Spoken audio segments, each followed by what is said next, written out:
बोले श्री प्राणनाथ प्यारे की जय, सतगुरु महाराज की जय, पन्ना धाम की जय, सर्व सुंदर साथ की जय। प्रथम लागू दो चरनी को, धनिये ना छुड़ायो खिन, लाख तली लालेड़िया, मेरे जीव के ही जीवन, इन पांव तले पड़ी रहूं, धनी नजरी खोलो बातन, पलना वालों निरखूं नेत्रे, मेरे जीव के यही जीवन, मेरे जीव के यही जीवन। बोलो श्री प्राणनाथ प्यारे की जय, बोलो श्री सदगुरु महाराज की जय। हाँ जी प्यारे सुंदर साथ जी, सागर ग्रंथ शुरू करने से पहले अब हमारे बीच में है अमिता जी। अमिता जी अपना भाव रखेंगी। आइए अमिता जी, भाव रखिए। प्रणाम जी। सब सुंदर साथ के चरणों में कोटि कोटि प्रेम प्रणाम जी। बोलो श्री प्राणनाथ प्यारे की जय, सदगुरु महाराज की जय। सनमंथ मूल को मैं तो पाँव पल छोड़ो न जाए, सनमंथ मूल को मैं तो पाँव पल छोड़ो न जाए, अब छल पल मोहे का करे, अब छल पल मोहे का करे, मोह आदथे दियोड़ाए, सनमंध मूल को मैं तो पाँव पल छोड़ो न जाए, सनमंध मूल को मैं तो पाँव पल छोड़ो न जाए, दर्द जो तेरे दुला कर डारो सब नाश, दर्द जो तेरे दुला कर डारो सब नाश, आसन छोड़े जीव को, आसन छोड़े जीव को, आस भी पीयू मिलन, सनमंथ मूल को मैं तो पाँव पल छोड़ो न जाए, सनमंथ मूल को मैं तो पाँव पल छोड़ो न जाए, विरह न छोड़े जीव को, आस भी पीयू मिलन, विरह न छोड़े जीव को, जीव आस भी पीयू मिलन, पिया संग इन अंगे करूं तो मैं सुहागिन, सनमंथ मूल को मैं तो पाँव पल छोड़ो न जाए, सनमंथ मूल को, मैं तो पाऊं पल छोड़ो न जाए, मैं तो अपना दे रही पर तुम ही राख्यो जी, मैं तो अपना दे रही पर तुम ही राख्यो जी, बल दिया पखड़ी करी कछु कारज अपने पी, सनमंध मूल को, मैं तो पाओ पल छोड़ो न जाए, सनमंध मूल को, मैं तो पाओ पल छोड़ो न जाए, तुम आए सब आइया, दुख गया सब भूल, तुम आए सब आइया, दुख गया सब भूल, कहे श्री महामत येसु क्यों कहूँ, जो उदया मूलंकुर, सनमंध मूल को, मैं तो पाओ पल छोड़ो न जाए, सनमंध मूल को, मैं तो पाओ पल छोड़ो न जाए, सनमंध मूल को, मैं तो पाओ पल छोड़ो न जाए। बोलो श्री प्राणनाथ प्यारे की जय, सद्गुरु महाराज की जय। बहुत सुंदर। सनबंध मूल को मैं तो पाओ पल छोड़ियो ना जाए, अब छल बल मोहे कहा करे, मोह आद थे दियो उड़ाई। लास्ट पाई बड़ी अच्छी लगी। तुम आए सब आइया, दुख गया सब दूर, महामती ए सुख क्यों कहूं, जो उदया मूल अंकुर। जब धनी हमारे हृदय में आ जाएंगे तो हमारी निस्बत धनी से है पक्की, और हमें इस दुनिया में कुछ नहीं चाहिए। बहुत ही सुंदर भाव अमिता जी आपने रखा। अब हम अपने चलते हैं सागर ग्रंथ 8 प्रकरण की। राज्य का दूसरा श्रृंगार, उसका मंगलाचरण चल रहा है। हम उस मंगलाचरण को अब सुनेंगे मीनू जी के द्वारा। हाँ जी दीदी।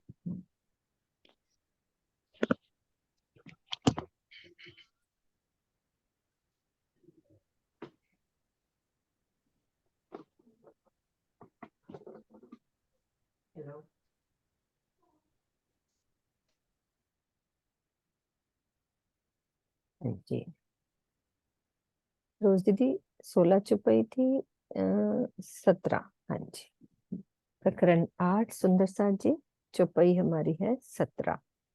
शुरू करते हैं। बोलो श्री प्राणनाथ प्यारे की जय। लाल लाके लाल एड़ियां, पाँव तली अति उज्जल, ए पाँव बसत जिन हैड़े, सोई आसिक दिल।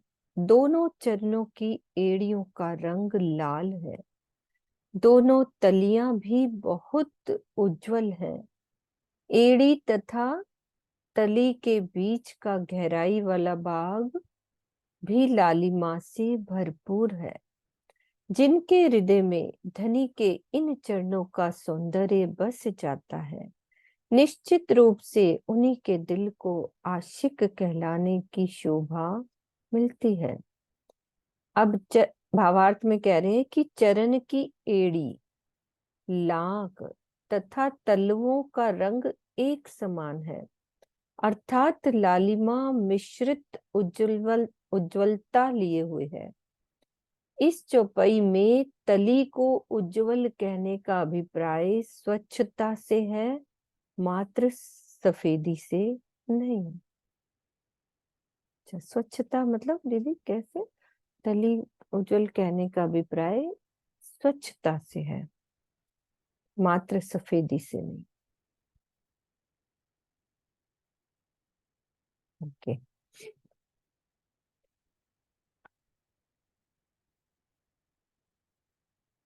हाँ जी नरेश जी। प्रणाम जी। हाँ जी राम जी। ये तो खैर स्पष्टता का तो मीनिंग अभी भी दीदी और क्लियर कर देंगी किरण दीदी कि भी सफेदी तो रंग सफेद से हो गया, स्वच्छता निर्मलता से हो गया, कितने निर्मल है। मेरे दिल में कल से एक बात और थी, क्योंकि वो अभी ही लिंक थी। कल वो डिस्कशन दूसरी तरफ चला गया, जो थी ना उतरती उतरती शोभा। वो हस्तकमल की शोभा का 15 नंबर निकालिए, 26 से 2 या 17 से स्टार्ट किया ना हमने। तो जिसमें हाथ हस्तकमल की उंगली, हाँ उतरती 15 15 हाँ, उतरती छोटी छोटेरी। इसको जो मेरे दिल को गवाही दे रही है कि भी ये जो चौपाई चरण कमल के लिए है। क्योंकि आप ये देखो, एक तो चौपाई में कहीं हस्तकमल नहीं है इसमें। देख सलूकी अंगूठों और उंगलियां सलूकी, उतरती छोटी छोटेरी जो हृदय में छप। ये शोभा सिर्फ चरण कमल की उंगलियों में है, कि भी अंगूठे के बाद एक बड़ी आती है और फिर छोटी छोटी छोटी। और वो इसलिए भी मैंने इसको पूरा और पढ़ा, ऊपर से भी सारा चरण कमल का वर्णन चल रहा है, और जो नीचे सारी चुपैयां इससे आ रही है ना, वो भी सारी चरण कमलों की। लेकिन समझ नहीं आया, खैर वो आप डिस्कस कर सकते हो स्वामी जी से, कि इसमें जो अर्थ भाव अर्थ में हाथों का वर्णन शुरू कर दिया हस्त कमल का, जबकि उतरती छोटी छोटेरी चरण कमल की उंगलियों से ही, जो मेरा दिल गवाही देता है, रिलेटेड है। क्योंकि नीचे फिर चरण कमल को ही शोभा जाई जा रही, लेकिन अर्थ भाव अर्थ में पता नहीं, आप राज्य जाने कि नहीं क्यों तो चेंज चरणों किया का ही उन्होंने। वर्णन चल रहा है नरेश नहीं, जी। पर ये हस्तकमल की उंगलियों का ही सारा अर्थ कर दिया ना उन्होंने इसमें वर्णन, अर्थ और भाव अर्थ में। ये हाँ जो शोभा हस्तकमल लिखी ना, तो मध्यम कानिष्ठिका, ये सारी हस्तकमल की है। नहीं, तो इसको ये अंगुलियां तो वैसे तो वर्णन तो चरण नहीं, कमल का ही ये चल रहा है। ये जो शोभा है, ये हस्तकमल की उंगलियों की शोभा है। कनिष्ठा, अनामिका, जैसे कल काफी डिस्कशन होता रहा इस पे। तो खैर, है वैसे ये चरणों की हाँ चतुर्थी, चरणों का ही वर्णन है, चरणों के वर्णन पर है। वो पता नहीं, आप इसको क्लियर कर चरणों, सकते हो, हाँ क्योंकि अर्थ चरणों का भाव अर्थ ही में वर्णन इन्होंने। है। नहीं, पर ये जो अर्थ भाव अर्थ में वो हस्तकमल की उंगलियों का कल कह नहीं रहे थे, जो इसको कहते हैं नहीं वो नामिका तो या कहने, वो समझाने के लिए नहीं हाथ नहीं ही आगे रखते हैं ना, पैर थोड़ी ना आगे रख के नहीं बताएंगे नहीं, ना, हाँ तो वो हाथों को ठीक ही है, रख के लेकिन समझाएंगे आप ना। मेरी बात समझे नहीं। हम्म। भावार्थ में और अर्थ में हस्तकमल की ही शोभा का वर्णन हो गया। किरण दीदी। होगी वो, या प्रिंट कहीं और होना हो, हम्म। क्योंकि आगे सारी चुपैयां चैतनों की ही है। हाँ जी हाँ जी, चरणों का ही वर्णन चल रहा है।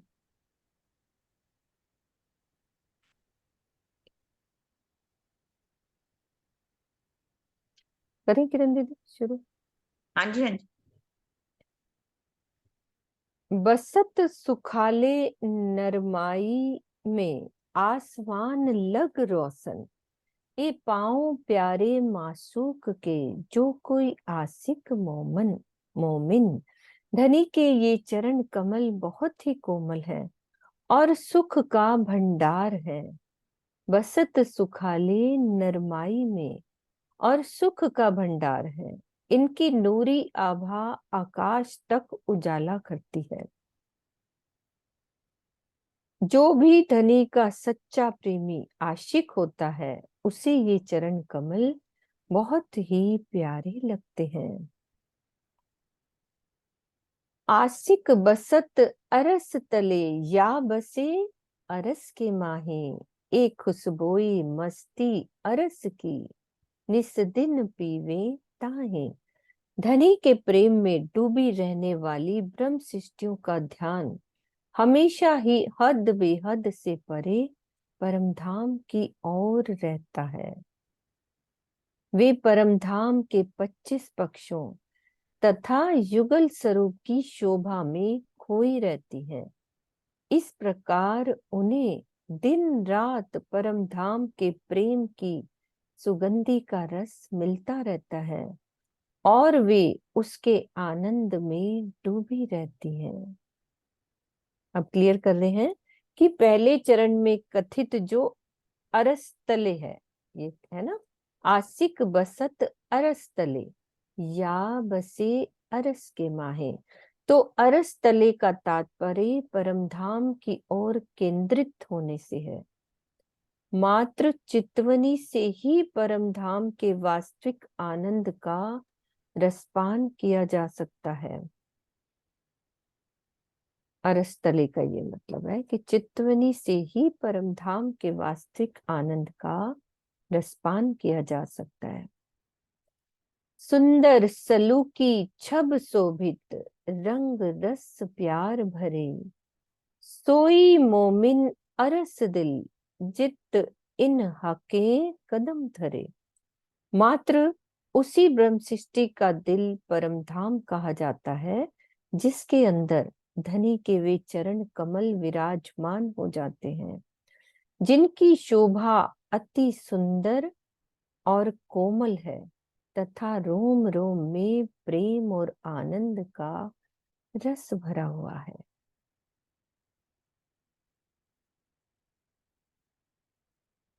इस चौपाई के कथन से यह संशय होता है कि क्या, मेरे दिल में यही बात आ रही थी दीदी कि आपसे पूछूं कि क्या सभी ब्रह्म सृष्टि सुंदर सात का दिल धनी का अर्श नहीं होता? यदि ऐसा ही है तो हक नजीक सैरक से कहने का क्या अर्थ है? इसके समाधान इस प्रकार है कि जिस प्रकार जल तत्व में या लकड़ी में अग्नि छिपी होती है, किंतु जल को अग्नि नहीं कहा जा सकता क्योंकि दोनों में विपरीत गुण दिखाई पड़ते हैं। उसी प्रकार सभी आत्माओं के धाम हृदय में धनी का निवास अवश्य होता है, किंतु जब तक क्रियात्मक रूप से विरह में डूबकर धनी की शोभा को आत्मसात नहीं किया जाता, तब तक उसे अर्श दिल की संज्ञा प्राप्त नहीं होती। इसके लिए अपने कौल फैल हाल वजूद तथा निस्बत को धनी के साथ जोड़ना अनिवार्य है। इसका कारण ये है कि आत्मा का दिल जीव के दिल से जुड़कर प्रीतम से विमुखता का अनुभव करता रहता है। हाँ, ये क्लियर करो दीदी और इजी शब्दों में।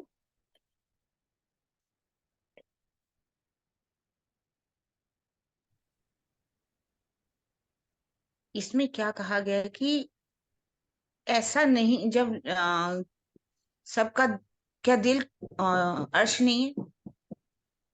सबका दिल अर्श है, क्योंकि वाणी में भी लिखा हक नजीक सैरक से आड़ो पटना द्वार, खोली आंखें समझती देखती ना देखी प्रकार, है ना। खोली आंखें समझ की देखती ना देखे प्रकार, इस चरण को अगर देखें, उन्होंने उदाहरण देकर के समझा दिया। जल तत्व है, उसमें भी अग्नि है, लकड़ी में है अग्नि है, ऐसा नहीं कि नहीं है। ले जैसे कि जल में अग्नि तो है, और वैसे कहा जाए अग्नि को कैसे बुझाया जाता है, ऊपर जल भी डाल दिया जाता है ना, तो अग्नि, लेकिन जल के अंदर अग्नि है। इसी तरह से ही सबके दिलों में को राजी ने अर्श तो कर रखे, है ना, कि ऐसा नहीं है कि सबका दिल अर्श नहीं, लेकिन क्या हमने अपने दिल को अब बनाया क्रियात्मक रूप में, चितवनी में डूब करके, विरह में डूब करके धनी का साक्षात्कार किया? अंदर है ना जी सब, जो रूहें जब है, आत्म तो है, हम मानेंगे, क्योंकि हमने अपने पांचों कौल फैल हाल वजूद और निस्बत खिलवत ग्रंथ में पांचों चीजों के बारे में कहा। क्या हम जो कह रहे हैं वो कर रहे हैं? जो कर रहे हैं उसमें को रहनी में उतारे हैं कि ये हमारा जो वजूद है क्या राज्य की तरफ लगा है, हमें अपनी पहचान हुई, क्या हमारी धनी से निस्बत है? इसलिए कह रहे कि इन जब पांचों चीजों को हम जोड़ देते हैं, जी आत्मा जो है जीव के दिल से ही जुड़ करके उस परमात्मा को, मतलब अपने दिल को अर्श करती है। और क्या है, हमें जब तक हम चितवन में नहीं डूबेंगे, विरह में नहीं डूबेंगे, धनी का साक्षात्कार नहीं करेंगे, क्रियात्मक रूप में नहीं लाएंगे, हम नहीं कह सकते, है ना। अर्श होकर के भी हम अपने दिल को अर्श नहीं कह सकते। यही बात इस चुपाई के अंदर कही गई है कि क्या उन्होंने क्वेश्चन कर दिया, क्या सबका दिल अर्श नहीं है। लेकिन अभी हमने अपने दिल को क्रियात्मक रूप में ला करके, विरह में डूब करके अपने धनी का साक्षात्कार नहीं किया। हमने अपनी पांचों चीजें, कौल, फेल, हाल, वजूद, निस्बत, इसको हमने जोड़ा नहीं है।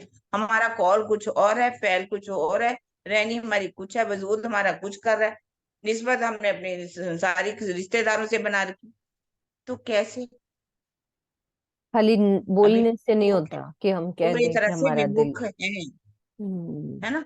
इसलिए विमुखता का अनुभव कर रहे हैं ना, क्योंकि हम्म। जीव के साथ जुड़ गए। जीव की जो क्रियाएं हैं वो ही हम कर रहे हैं, आत्मा वाली तो नहीं कर पा रहे। ये बात जहां पर जहाँ समझाई गई हम्म। है। और भी कोई तो समझा सकता है तो अच्छी तरह से समझा नहीं दे। दीदी, बिल्कुल क्लियर हो गई। मेरे यहाँ आते ही दिल में क्वेश्चन आ गया था, तो वो पूरा भावार्थ में क्लियर कर दिया कि कैसे हम हम्म। दिल को अर्श कहलाने के लिए बोलने के लायक बने, कि हमारे दिल में हाँ राजी बैठे हैं। ऐसे खाली बोलने से काम नहीं चलेगा, हमें करना क्या है उससे बात चलेगी। हाँ जी सरोज दीदी। हाँ जी सरोज आंटी खोलो। प्रणाम जी। हाँ जी। ये जल में अग्नि किस प्रकार हुई? जल में से ये कहाँ से बिजली बनती है, आप बताइए। पानी इकट्ठा हाँ किया जी, जाता है, पानी के हाँ अंदर जी, बिजली होती है ना, बड़े बड़े बांध हाँ जी, बनाए जाते हैं, ऊपर हाँ से जी। बिजली को, पानी को गिराया जाता है। पानी को गिराया जाता है तो बिजली पैदा होती है कि नहीं होती। ठीक है। बड़े बड़े डैम नहीं बनाए जाते, तो हाँ जी, हाँ पानी से ही जी। तो बिजली पैदा होती है। इसका मतलब पानी के अंदर बिजली है ना, लकड़ी के अंदर बिजली, अग्नि है ना। इसी हम्म। तरह से हमारे अंदर भी रज्जी हैं, लेकिन हम ही उसको सामने नहीं ला पा रहे। दीदी, उसमें अग्नि पैदा करने के लिए उसको क्रियात्मक किया, कहने का हाँ, मतलब ये करना है पड़ता है ना, कि पानी हमें को कुछ ऊपर करना पड़ेगा, तब गिराया हमारे जाता है अंदर। ऊपर से, हम्म। तब बिजली पैदा होती है उसमें। ठीक है। हाँ जी, ठीक है। और भी हैं, अपनी चित्रा है, आशा जी हैं, नरेश जी हैं। अगर इसके बारे में कुछ और बताना चाहें तो अच्छी बात है, हमें भी मिलता है बहुत कुछ, है ना। हाँ जी दीदी। नीरू दीदी, आप बोलो। एक सेकेंड नीरू दीदी। हाँ जी नीरू दीदी। नाम जी। हाँ जी। आज ही मैंने एक सुना था प्रवचन, वो इसी इसी के ऊपर ही था। उसमें 2-3 लाइनें जो मुझे याद है, मैं हम्म। वही बताती हूँ। उसमें यही समझाया गया था कि जैसे प्राणनाथ जी के हृदय में साक्षात आके विराजमान हुए, धनी देवचंद जी के हृदय में साक्षात विराजमान हुए, तो राजी ने तो कोई भेदभाव किया नहीं। उन्होंने तो पूरे 12,000 हम सबके हृदय में विराजमान हुए हैं, लेकिन उनको साक्षात दर्शन होते थे, और परम धाम के भी और अपने मूल तन के भी, और हमको किसी को नहीं होते। क्यों? हम्म। क्योंकि हमारे जो रहनी है ना, हम हम्म। जो बोल रहे हैं, जो कर रहे हैं, हम भजन भले बोलेंगे, जो भी बोलेंगे, विरह के बोलेंगे, रोएंगे भी, लेकिन जब हमें अपने ये संसारिक जो माया का दुख होता है, तो या तो हमें दुख ना लगे, तब हम हम्म। कहें कि हम दृष्टा भाव में आ गए हैं। और हमें कोई खुशी मिले तो हम सुखी खुशी से पागल ना होए, तो हम दृष्टा भाव में हैं। लेकिन अगर हमें ये सब प्रभावित कर रहे हैं अभी, हम्म। तो हम आए नहीं ना रहनी में, हम सिर्फ बोलने को बोल रहे हैं कि हम दृष्टा भाव में हैं, हम आए नहीं रहनी में। और जैसे हम्म। देवचंद जी ने जगाए 313, उस समय जगाए 313, सबको नाम भी बता दिया, तुम उसकी वासना हो, तुम उसकी वासना हो, यहाँ तक बता दिया, सब बता दिया मूलतन में। लेकिन वो वहां पे तब क्या हुआ, आड़िका लीला में सब मस्त हो गए। हम्म। किसी को सोने का बर्तन चाहिए, किसी को कुछ चाहिए, सब इच्छाएं करने लगे ना, माया की इच्छाएं करने लगे ना। ये तो आज भी कोई नहीं बोलता कि मुझे अपना मूल तन देखना है या मुझे परम धाम आपके राज्य साक्षात्कार करने हैं। मांगते तो माया की चीजें है ना अभी भी। अब बच्चा बीमार हो जाएगा तो बच्चे को ठीक कर दो, बच्चे को ठीक कर दो, ऐसे तो नहीं कहेंगे राजी जैसी आपकी मर्जी, हम्म। नहीं कह सकते ना, अभी उतना बल नहीं आया ना हमारे में। तो बिल्कुल। बस वही बल और अपनी रहने की अभी कमी है हमारे में। राजी ने तो कोई भेदभाव नहीं किया। हम्म। पर हमारे को अभी जो अभी हम करना चाहिए। वही है कि हमारे अभी रहनी अभी बहुत इम्प्रूवमेंट की है जरूरत। अभी तो आ ही जाते हैं माया के उसमें बारी बारी। बिल्कुल। नाम जी। हाँ जी, हाँ जी। वर्षा और नरेश जी आप भी खोल लेना। वर्षा आप खोलो। दीदी मेरे दिल में एक भाव आ रहा था, एक चौपाई आती है जिस हिसाब में कि नदी किलकिला तीर से उतरे परमहंस आए। तो राज जी ने तो मतलब बताया कि सबको ही परमहंस कहा है, लेकिन वो जो चीज है वो छिपी हुई है। जैसे कि जब समुद्र पार करना था तो हनुमान जी के अंदर शक्ति तो व्याप्त थी कि वो एक छलांग में समुद्र लांग सकते थे, लेकिन वो भूल गए थे श्राप में। और जब जामवंत जी ने उन्हें याद दिलाया कि काचुक साधी रहा बलवाना, तो उन्हें अपना बल याद आ गया और वो एक ही छलांग में समुद्र को पार कर गए। इस तरह से राज्य हमें भी समझा रहे हैं कि तू जैसे और परमहंसों के हृदय में राज्य विराजमान हो गए, उन्होंने सब पोल फैल हाल को बदल दिया, ऐसे ही तुम भी ये सब करके तुम भी चितवन में डूब के राज्य को अपने हृदय में साक्षात दीदार कर सकते हो राशा में। हम भी एक तरह से माया के प्रभाव में आके आत्म जीव भाव को प्राप्त हो गई है और अपने बल को भूल गई है कि मेरे अंदर भी वही बल है जो महामती जी के अंदर था या और परमहंसों के अंदर। बल तो राज्य ने सबको दिया है, लेकिन हम करनी या पहनने में नहीं आ रहे हैं। बिल्कुल। हाँ जी।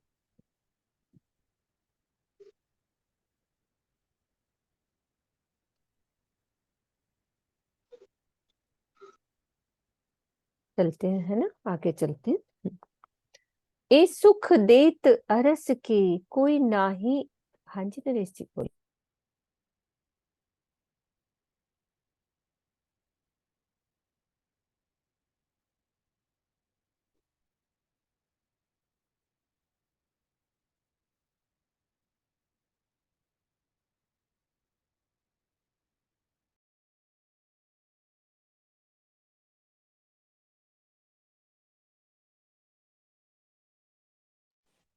मीनू जी आपका म्यूट हो गया, आवाज नहीं आ रही। ओके, हाँ ठीक है। हाँ जी।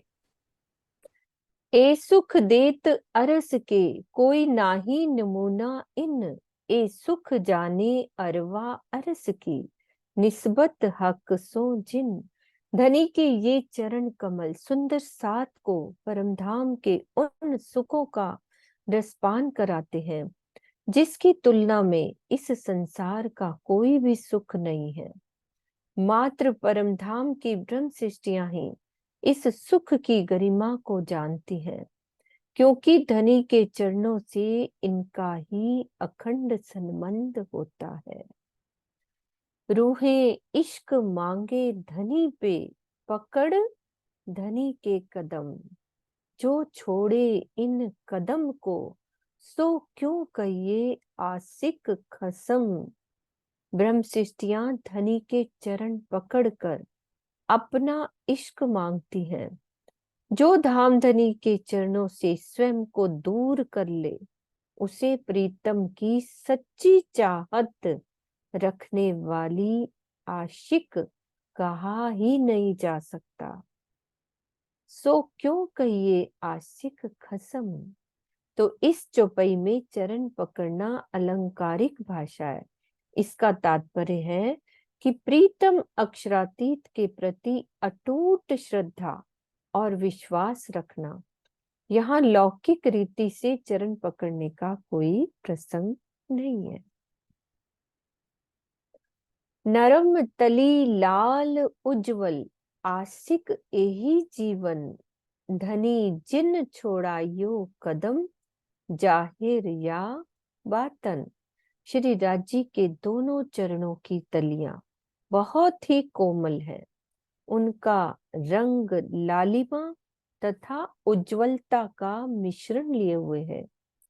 धनी के ये खूबसूरत चरण कमल ही तो ब्रह्म सृष्टियों के जीवन के आधार हैं, अर्थात उनके बिना ब्रह्म सृष्टि रह ही नहीं सकती। श्री महामती जी की आत्मा यह निवेदन करती है कि मेरे प्रीतम, आप इन चरणों को मुझसे बाह्य या आंतरिक रूप से किसी भी रूप से अलग ना कीजिए।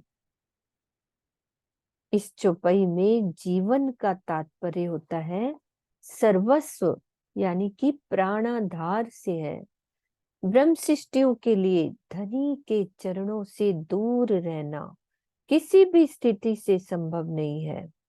जिस प्रकार सागर के बिना लहरों तथा चंद्रमा के बिना चांदनी का कोई अस्तित्व नहीं है, उसी प्रकार धनी के चरण कमल ही ब्रह्मात्माओं के आधार है। यहाँ प्रत्यक्ष मतलब जाहिर और बातिन का तात्पर्य इस प्रकार है, मतलब दो बोली ना कि जाहिर या बातन, कि धनी जिन छोड़ाइयो कदम जाहिर या बातन। तो इसका ये अर्थ है कि मूल मिलावे में धनी के सन्मुख होकर बैठना ही प्रत्यक्ष रूप से धनी के चरणों को पकड़े रहना है।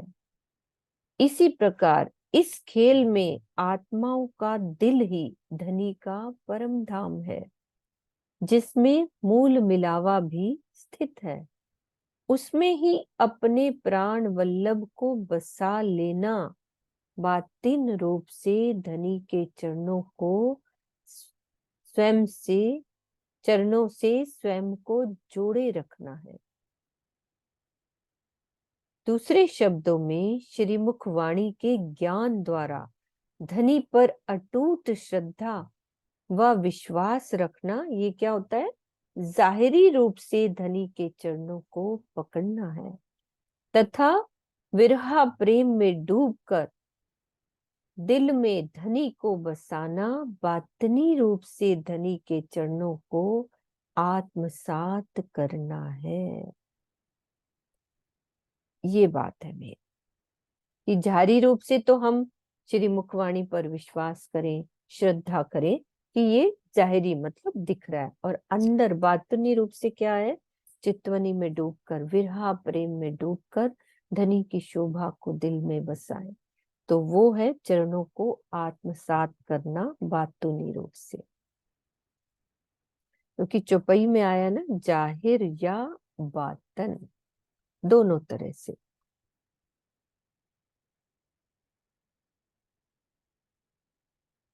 प्यारे कदम राखो छाती मिने और राखो नैनों पर, सिर ऊपर लिए फिरो बैठो दिल को अरस कर। मेरे प्राण प्रीतम, आप मेरे हृदय को ही अपना परम धाम बनाकर विराजमान होइए, ताकि मैं आपके चरण कमलों को अपनी छाती से चिपकाए रखूं। मैं आपके कोमल चरणों को अपने नेत्र की पलकों पर बिठाए रखना चाहती हूँ। मेरी ये भी चाहना है कि मैं आपके चरणों को अपने सिर पर रखकर चारों ओर घूमा करूं। ये तीन चीजें हैं, और इसको और क्लियर करते हैं कि एक तो है कि चरणों को छाती से चिपकाए रखो, और एक है कि चरण कमलों को अपने नेत्रों की पलकों पर बिठाए रखो, और तीसरी बात कि चरणों को अपने सिर पर रखकर चारों ओर घूमा करूं। तो कहते हैं ना कि जब किसी बहुत ही प्रिय वस्तु को अपनी छाती से चिपकाया जाता है तो ऐसा प्रतीत होता है कि वो अंदर प्रवेश करते हुए हृदय में आकर विराजमान हो गए हैं। तो इस चौपाई के पहले चरण के अंदर धनी के चरणों को छाती के अंदर रखने का यही भाव है कि जैसे बहुत प्यार होता है ना कि अपने दिल से, तो वो दिल के अंदर विराजमान हो गए। अब दूसरी बात है कि नेत्रों की पलकों पर बिठाना, यानी कि बहुत ही प्रेम का परिचायक है ये शब्द, जो मुहावरे की भाषा में कहा गया है। इसी प्रकार सिर पर बिठाए रखना चरणों के प्रति श्रद्धा और सम्मान को प्रदर्शित करता है। ये 3 बात है।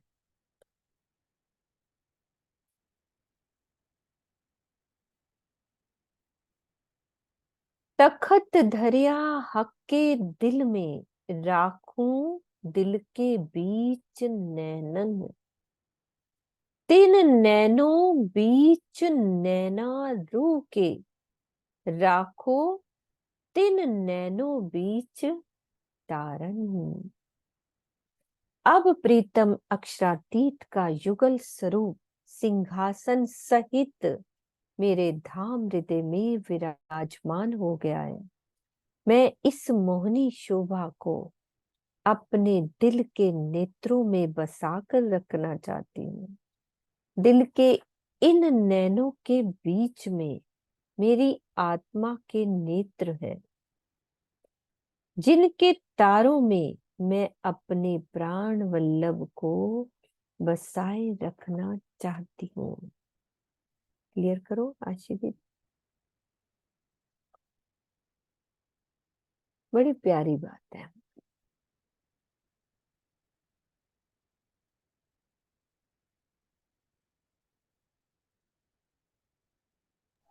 हाँ जी, मैं बोल रहा हूँ। हाँ जी, हाँ जी।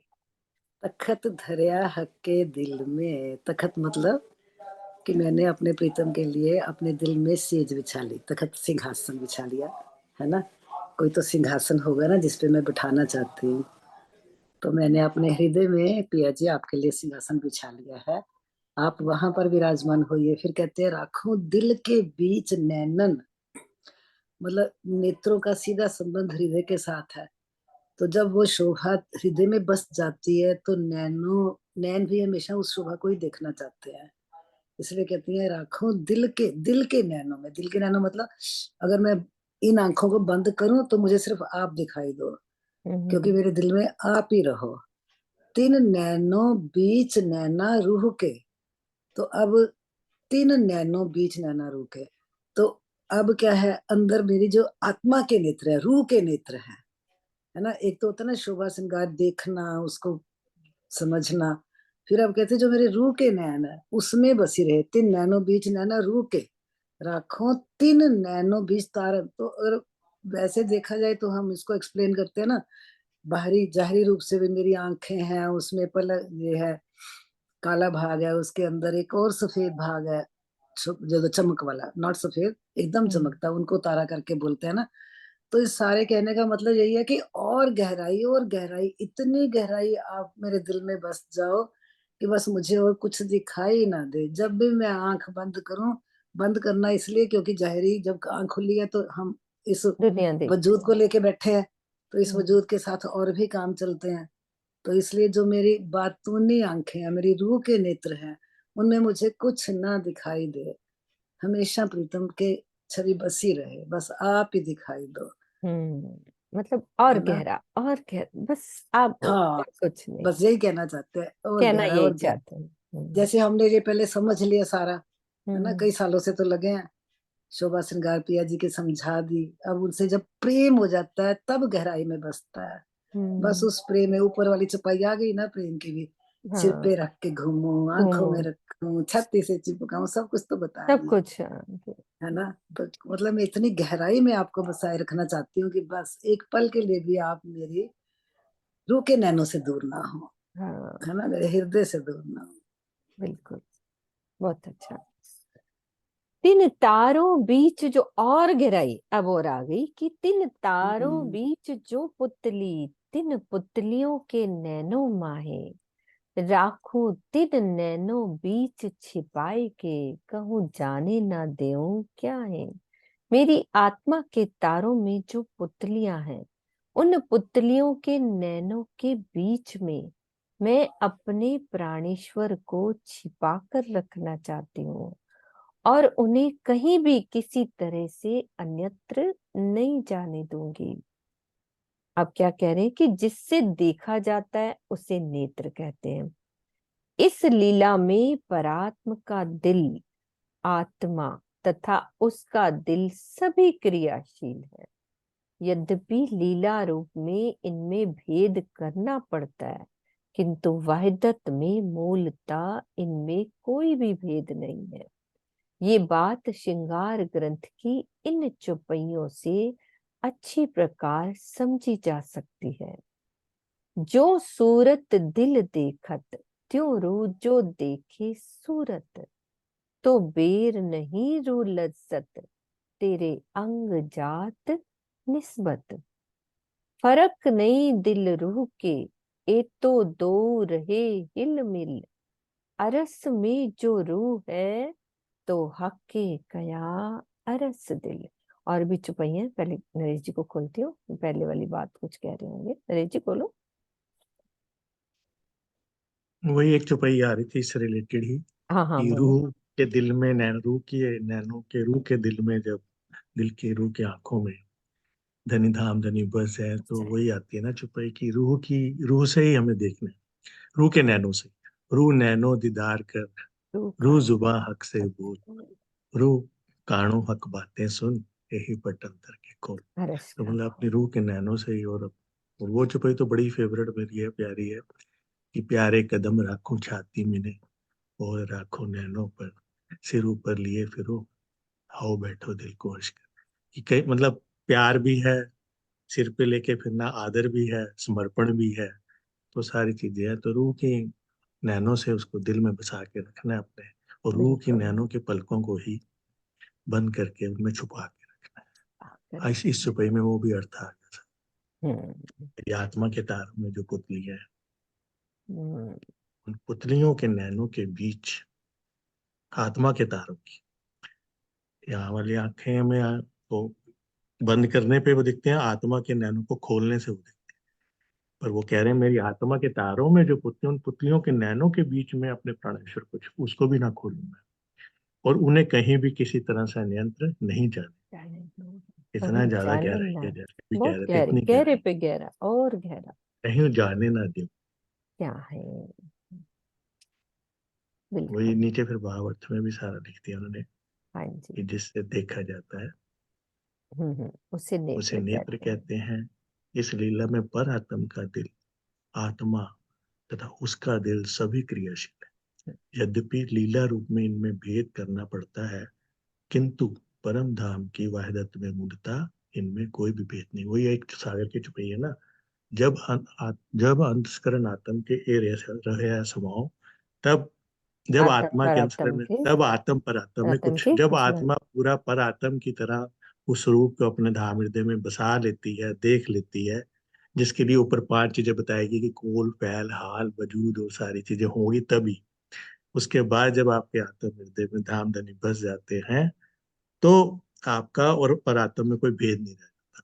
फिर आप परात्म के भाव में आके वैसे ही जुगल स्वरूपी शोभा का आत्मसात करते हैं, उनसे बातें करते हैं, उनसे प्यार करते हैं, उनसे। हम्म। ये बात आगे चुपैयों पे सारी वही बात है जो अब हाँ जी। जो सूरत दिल देख। हाँ जी किरण दीदी, ये चुपैया आप क्लियर कर दो, ये वाली। जो सूरत दिल देखत त्यों रूह जो त्यों देखे। सूरत दिल देखत त्यों रूह जो देखे सूरत। यहाँ सूरत किसको कहा गया? पारातम को। हम्म। पारातम है ना। हम्म। जो सूरत दिल देखत, जैसे परम धाम के अंदर हमारी पारातम राज्य को देख रही है, वैसे ही पर आत्म का जो दिल है यानी आत्मा है, वो उसी शोभा को देखने लग जाए तो बेर नहीं रू लज्जत, तो थोड़ी भी देर नहीं लगेगी, क्योंकि तेरे अंग जात निस्बत, तू तेरी निस्बत किससे है? उस अक्षति से। आत्म की निस्बत किससे है? राज्य से। और आत्म की निस्बत किससे है? राज्य से। यदि हमारी सुरता जो है, जो पार आत्म है, जिस शोभा को देख रही है, उसका दिल देख रहा है, अब परम यहाँ पर आकर के भी वो आत्मा का दिल, उसमें वो शोभा बस जाए तो देर नहीं लूलज है तेरे अंग जात निस्बत, थोड़ी देर में भी, जागने में भी नहीं लगेगी। फर्क नहीं दिल रूह के, अब दोनों में कोई फर्क नहीं रहेगा। पर आत्म के दिल में, पर आत्म के अंदर जो शोभा बसी है, आत्मा के दिल में भी वही शोभा बसे, दोनों एक जैसे हो जाएंगे। अर्श में जो रूह है, क्योंकि अर्श में जो आपकी पर आत्म है, हक्के के अर्श दिल, हालांकि उनका जो दिल है, पर आत्म का जो दिल है, जो आत्मा है, उसी के दिल को ही असल दिल कहा गया, क्योंकि वही दिल असल है, वही आत्मा है। आत्मा के बिना पर आत्म कुछ नहीं कर सकती। पर आत्म जो है यहाँ पर आई, इसलिए तो वहां कुछ दिखाई नहीं दे रहा उसको, क्योंकि उसका दिल ही यहाँ पर आ गया, उसकी जो आत्मा है वो ही यहाँ पर आ गई। तो इसीलिए कहा कि असल दिल तो वही है, पर आत्म का दिल जो है वो आत्मा है, असल दिल वही है। दिल मोमिन अर्शतन बीच में, उन दिल बीचे दिल, कहने को एक दिल है पर है अर्शे दिल है। दिल मोमिन अर्शतन बीच में, मोमिनों का अर्शतन दिल कहाँ पर है? वैसे तो परम धाम में ही है ना। उन बीच दिल, उस दिल में अब आत्मा का दिल है, कहने को दिल है पर है अर्शे दिल असल। कहने को आत्मा का दिल यहाँ हम कह रहे हैं, पर है परम धाम के अंदर। जो परात्म का दिल आत्मा है उसकी बात कर रहे हैं। कहने को एक दिल है अर्श दिल असल। परम धाम का दिल ही असल दिल है, दिल है। आत्मा ही अर्श दिल है। ये बात यहाँ पर कही गई। आगे बहुत गहरा है, अगर कोई सुंदर साथ कहे बताना चाहे तो बताएंगे, बहुत अच्छी बात। पढ़ती हूँ दीदी ये पहले मैं, है ना। हाँ जी। सागर ग्रंथ प्रकरण 8, 25 और 26 में दिल के नैन, आत्मा के नैन, आत्मा के नैनों के तारों तथा उसमें स्थित पुतलियों के नैनों का वर्णन किया गया है। अभी जो हम पढ़ रहे ना, नीचे भी आएगा ये 25 और 26 चौपाई प्रकरण 8। इसका बातूनी भेद ये है कि आत्मा के धाम हृदय में धनी की शोभा बसाई जाती है और अनुभव किया जाता है, इसीलिए उसे नेत्र की संज्ञा प्राप्त है। ताथे हृदय आत्म के लीजिए, बीच साथ स्वरूप युगल, सुरत न दीजिए टूटने, फिर जाइए बल बल।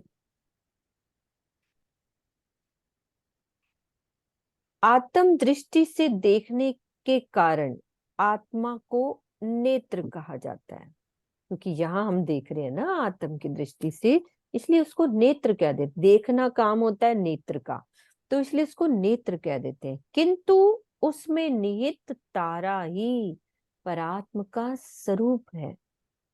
जिस प्रकार तारा के बिना नेत्र का अस्तित्व संभव नहीं है, आराम से सुंदर साथ जी समझेंगे, बहुत क्लियर हो जाएगी कि आत्म दृष्टि से देखने के कारण आत्मा को क्या कहा जाता है? नेत्र।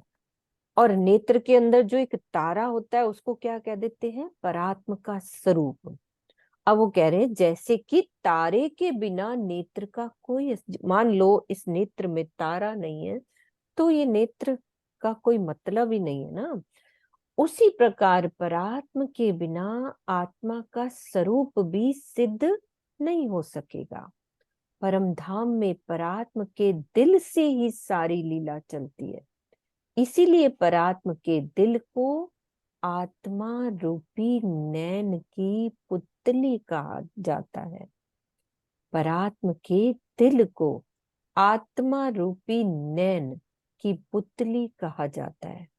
इसी के द्वारा संपूर्ण लीला दृष्टिगोचर होती है। यद्यपि परात्म के दिल से धनी की शोभा कदापि अलग नहीं हो सकती, किंतु इस चौपाई में उसे न छोड़ने का कथन गहन प्रेम की अभिव्यक्ति है, कि एक अंदर से प्रेम हो जाता है ना, गहन प्रेम की अभिव्यक्ति, की उससे ना छूटे मेरे, वो शोभा दिल से ना हटे, तो वो एक अंदर वाला प्यार। हाँ जी दीदी, क्लियर कर लो ये वाली दोबारा से उस चीज को।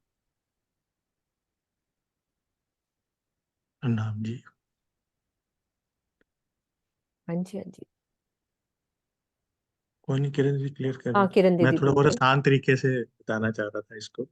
हाँ बोलो। जैसे इसमें पहली लाइन में लिखा ना कि आत्म दृष्टि से देखने के कारण आत्मा को नेत्र कहा जाता है, जहां से अभी आपने छुपाइयों की बात पढ़ना शुरू किया। हम अक्सर कहते हैं ना, और नीचे, ये चौपाइयों के बाद, इस चौपाई के बाद, इस चौपाई के बाद, जहां से पढ़ा आपने ना अभी, नीचे नीचे, हाँ यहाँ से, कि आत्म दृष्टि से देखने के कारण आत्मा को नेत्र कहा जाता है। हम अक्सर कहते हैं ना कि भी यहाँ नजर ही आई है हमारी, अक्सर कहते हैं ना सुरता आई है, नजर आई है, पर तो उस तरह से ही हो गया कि आत्मा एक, आत्मा को हम नेत्र कह दिया कि नजर, नजर हमारी नेत्र हो गई। अब आंखें यहाँ की हो, कोई भी आंखें हो, बिना तारे के आंखों का कोई अस्तित्व नहीं है, तो इसलिए उस तारे को क्या कह दिया, परात्म। उस तारे को, अब आत्मा को जब नेत्र कह दिया तो उसके अंदर जो तारा है उसको क्या कह दिया, परात्म। क्योंकि बिना तारे के आंख का कोई वो ही नहीं है, वैल्यू नहीं है, कुछ वजूद ही नहीं है, या कुछ उसके बिना पॉसिबल ही नहीं है आंख का देखना। तो इसलिए, और उस पर आत्म के दिल में राजीव महाराज की शोभा विराजमान है, शुरू से है, वो कभी भी लग नहीं हो सकती। लेकिन अब इस आत्मा को अपनी जर्नी करके उसके बराबर पहुंचना है, तो इसलिए उसी प्रकार पर आत्म के बिना आत्मा का स्वरूप भी सिद्ध नहीं हो सकेगा, उस तारे के बिना। तो पर आत्म में, परम धाम में पर आत्म के दिल से ही सारी लीला चल रही है, इस तारे से ही सारी लीला चल रही है। इसलिए पर आत्म के दिल को आत्मा रूपी नैन की, नैन को आत्मा रूपी मतलब नैन कह दिया ना, आत्मा रूपी नैन की पुतली का, उस नेत्र की पुतली को क्या बोल दिया, पर आत्मा या तारा, वैसे तारा लिखा ऊपर, नैन की पुतली का, इसी के द्वारा संपूर्ण लीला। क्योंकि अभी जो ऊपर बात आई ना कि असल दिल, कहने को ये दिल है, बड़ी इंपॉर्टेंट चुपी है ये, दिल मोमिन अर्श तन बीच में, जो मोमिनों का दिल है वो अर्श के तन के बीच में है। दिल मोमिन अर्श तन बीच में, जो अर्श के हमारे एक्चुअल तन बैठे हुए हैं वहां पे, नूरी तन, उन दिल बीच ये दिल, उसके दिल में ये दिल है, कहने को ये दिल है, लेकिन असल में ये दिल वहां से ही काम करता है। जो राज्य के दिल में आता है वो परात्म के दिल में आ जाता है, जो परात्म के दिल में आता है वो हमारी आत्म के दिल में आता है, और जो हमारी आत्म के दिल में आता है, जीव उसी हिसाब से जीव का दिल काम करता है जब हम राज्य की तरफ चलते हैं। तो इसलिए दो तन तले कदम, दोनों तन राज्य के उसके अधीन चलते हैं, परम सृष्टि के आत्मा के। ये बात है कि नेत्र, हाँ आत्मा जी। को इसलिए नेत्र का, उसके तारा का परात्मा को, जिससे सारा एग्जिस्टेंस है इस, क्योंकि पर आत्मा क्या है, नजर क्या है, पर आत्मा का प्रतिबिंब तो है, दोनों का स्वरूप एक है, निस्वरूप, बस उसका प्रतिबिंब है, जैसे एक शीशे में प्रतिबिंब है, आत्मा उस नजर से खेल देख रही है जीव के ऊपर बैठ के। बाकी आगे किरण आंटी समझा रहे नहीं, हो गया, बस क्लियर हो गया ना किरण दीदी, हो गया ना किरण दीदी, आपका म्यूट है। मैं कहा अगर समझ आ गई तो अच्छी, बहुत अच्छी बात समझाया, तो बहुत अच्छी। हाँ जी, हाँ जी, ठीक है। अगर किरण उसमें दीदी एक थोड़ा बात सा, पूछूं, किरण दीदी हाँ जी, हाँ जी, एक बोलो बात ना। पूछूं, हाँ जी दीदी। इस सारे इस समझने के बाद कई सुंदर साथ ना ऐसा बोल देते हैं, कहते कैसे कह सकते हो कि यहाँ का जो दिल है आत्मा का दिल अर्श है, आत्मा का दिल तो अर्श बन ही नहीं सकता, ये तो परमात्मा का दिल ही होगा। मतलब वो उस लेवल तक शायद जानना, मेहनत नहीं करना चाहते चितवन वगैरह, इसलिए कह देते हैं या क्या बिल्कुल। है ना, हम्म। मतलब डिस्करेज हम्म। डिमोटिवेट कर देते हैं कई सुंदर साथ ना, ऐसे ही कह देते हैं, कहते देख लो चुपाई में लिखा तो है अरश दिल तो वही है, यहाँ थोड़ी है अरश दिल। मतलब इस चुपाई को पकड़ लेते हैं ना, कहने को ये दिल है पर अरस हम्म। वाला जो दिल है वही असल है, तो कहते हैं यहाँ का दिल तो अरश हो ही नहीं सकता। मतलब ये बात थोड़ी अच्छी नहीं लगती हाँ, अच्छी सुनने नहीं में, लगती। है ना, नहीं तो नहीं, जरा क्या है, समझा दो। पर आत्म का की नजर, आत्मा है ना, दिल तो वही है ना, है परम धाम में ही, लेकिन दिल तो हाँ यहाँ आ हाँ, गया ना, तो दिल पे लेकिन तो यहाँ अटैच आ तो गया हो ना। गया ना, अब आत्मा का हाँ, दिल और जीव के परात्मा का साथ तो दिल मिल गया अटैच ना, तो हो जीव गए के ना। साथ आत्मा तो आ गई ना, दिल तो आ गया ना। वो यही बात कह रहे हैं कि अब पर आत्म जो है, जो दिल यहाँ आ गया, तो पर आत्म जो है वो कुछ नहीं कर सकती, है ना। कैसे, एक उदाहरण से बड़ा अच्छा समझाया है। जैसे हम छुपाई पहले भी कर चुकी, मेरी रूह नैन की पुतली, पुतलियों के जो नैन, तिनमें राखूं माशूक, वो हमें समझ आ गई थी छुपाई, ठीक है। अब यहाँ जो कहा जा रहा है कि जैसे तारा क्या है, ये हमारी आंख है ना, ठीक है ना, आंख के अंदर एक गोल दोतक है ना, वो तारा कहते हैं, और उसके अंदर क्या है, पुतली। अब पुतली के अंदर हमने उस शोभा को बसाना है। अब यदि तारा ही ना हो, तारा ना हो, तो ये पुतली कुछ भी नहीं कर सकती। अर्थात पर आत्म जो है वो क्या है हमारी, उसको तारा कहा गया। इस समय तारे की शोभा दे देगी। वो तारा पारातम कुछ नहीं कर सकती जब तक ये पुतली ना हो। जैसे कि एक उदाहरण बड़ी अच्छी दी जाती है कि जैसे कि हमारा जीव है ना, जीव है, और जीव होने अंतस्करण अगर ना हो, पंच इंद्रियां ना हो, तो जीव भी कुछ नहीं कर सकता। जैसे कि किसी का जीव जो है, जब किसी की डेथ होती है ना, तो डेथ हो जाती है उसकी, तो जीव जब निकलता है उसका अंतस्करण से नाता टूट जाता है।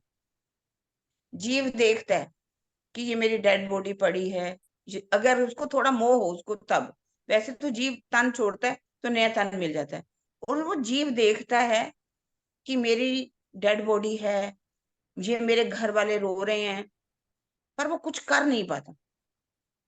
इसी तरह से ही ये जो तारा है, ये बाहर हमारा, इसके अंदर पुतली है। जीव का दिल है, दिल के भी नेत्र हैं, नेत्रों में उस शोभा को हमें बसाना है। जो हमारी पर आत्म जो है परम धाम में इसीलिए कुछ नहीं कर पा रही, क्योंकि उसकी जो आत्मा है, जो दिल है, वो इस खेल में आ चुका है।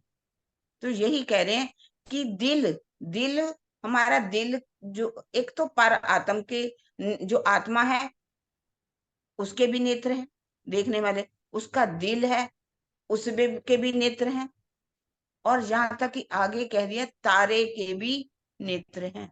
आगे की छुपाइयों में स्वामी जी की एक चर्चा है बहुत अच्छी, यही वाली, इसी छुपाई के ऊपर तखत रखा दिल में, मैं आपको वो भेजूंगी।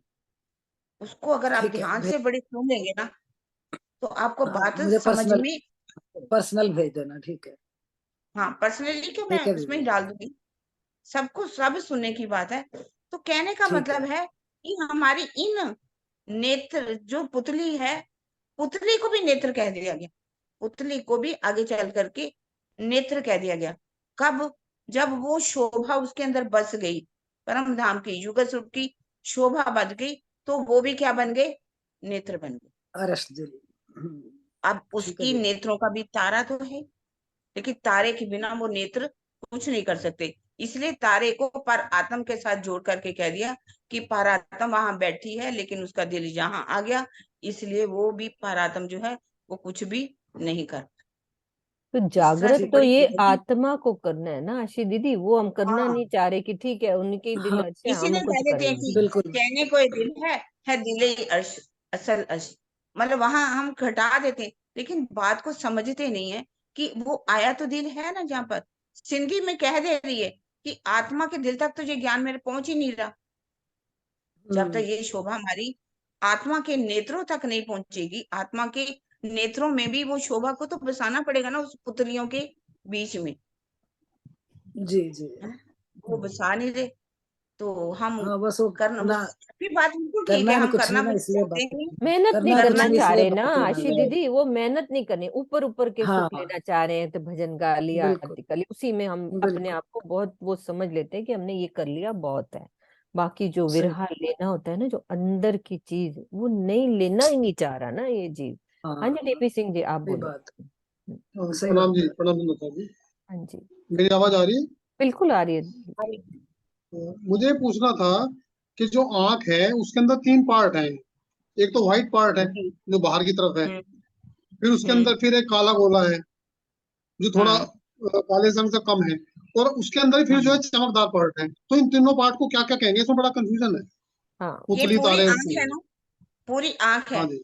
इसके अंदर जो काला वाला है ना, बाहर वाला, है ना, उसको तारा हम्म। कहा गया।